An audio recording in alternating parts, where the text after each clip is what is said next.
In 1981, Prince Charles and Lady Diana announced their engagement after meeting some 4 years prior. Even at the time, the red flags were becoming obvious. Still, Charles and Diana went through with their wedding, and what a wedding that was! 2 children and 15 years later, the royal couple ultimately decided to part ways and officially divorced in 1996. Just 1 year after they split, Princess Diana was killed in a tragic car accident. The secrets about her marriage to Charles, however, were not laid to rest with her. Here's a look at what the world never knew about Diana and Charles's marriage. Worth 1,000 words. You've likely seen countless photos of Charles and Diana together, but you may have missed a certain detail. In 2017, sociologist Philip Cohen pointed out on Twitter that though Charles was often posed to look much taller than his wife in official photos and paintings, candid photos of the couple show Diana was, in fact, the same height as her husband. So what's going on? The royal family has never commented on this odd camera trick, but perhaps the prince was sensitive about his height. Or maybe it goes even deeper than that. We may never know for sure, but it is definitely an interesting facet of the couple's relationship and paints a new, if unflattering, picture of their marriage. That balcony kiss. The first kiss as husband and wife is always a big deal. Some wedding planners even suggest couples practice the wedding day smooch to avoid an awkward moment. But even an awkward kiss would surely be better than no kiss at all, right? According to History.com, Prince Charles forgot to kiss his new bride after they exchanged vows at the altar. As a way to rectify the situation, Charles and Diana took to the balcony of Buckingham Palace to lock lips in front of cheering crowds. Consequently, this is how the now iconic balcony kiss tradition that Prince William recreated when marrying Kate Middleton was born. True love? If you were to just look at Charles and Diana's wedding, it would be easy to reason that they lived a fairy tale romance. This couldn't be further from the truth.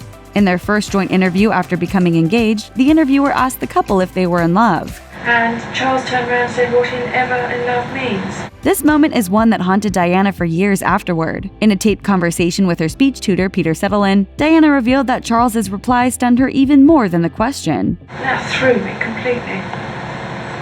I thought, what a strange question. God, how does it traumatize me? Odd relations.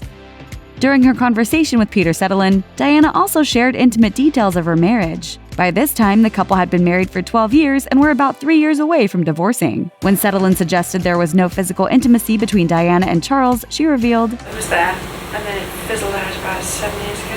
Instinct told me. It's just so odd. I don't know. Although Diana didn't go into too much more detail about the couple's intimate life, she'd already said more than enough to make it painfully obvious that her relationship with the prince was by no means thriving. Not so secret affairs.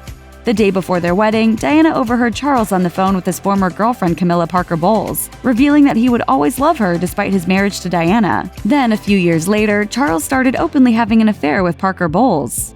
Well, there were 3 of us in this marriage, so it was a bit crowded. While Diana felt jealousy and rage in response to the affair, she also looked elsewhere for love, specifically to her bodyguard. Because when I was 24, 25, I fell deeply in love with somebody who worked in this environment.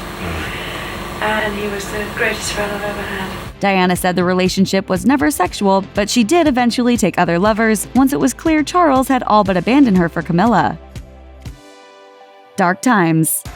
In the thick of Charles's affair with Camilla Parker Bowles, Diana petitioned the Queen for relationship advice. And I was sobbing, and I said, what do I do? I'm coming to you, what do I do? And she said, I don't know what you should do. Charles was hopeless, and that was it. In her equally hopeless situation, Diana developed an eating disorder. And they all blamed the failure of the marriage on the bulimia. But according to Diana, it was the rejection she felt from the family and her failing marriage that led to the development of the eating disorder in the first place. I decided to do a more discreet thing, which ultimately wasn't discreet, but I chose to hurt myself instead of hurting all of you. Fears of sabotage.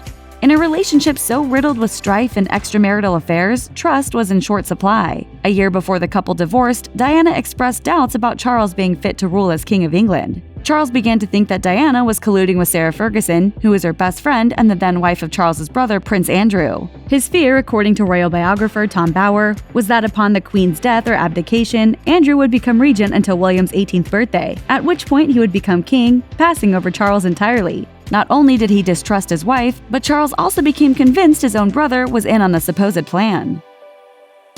The Queen's final say.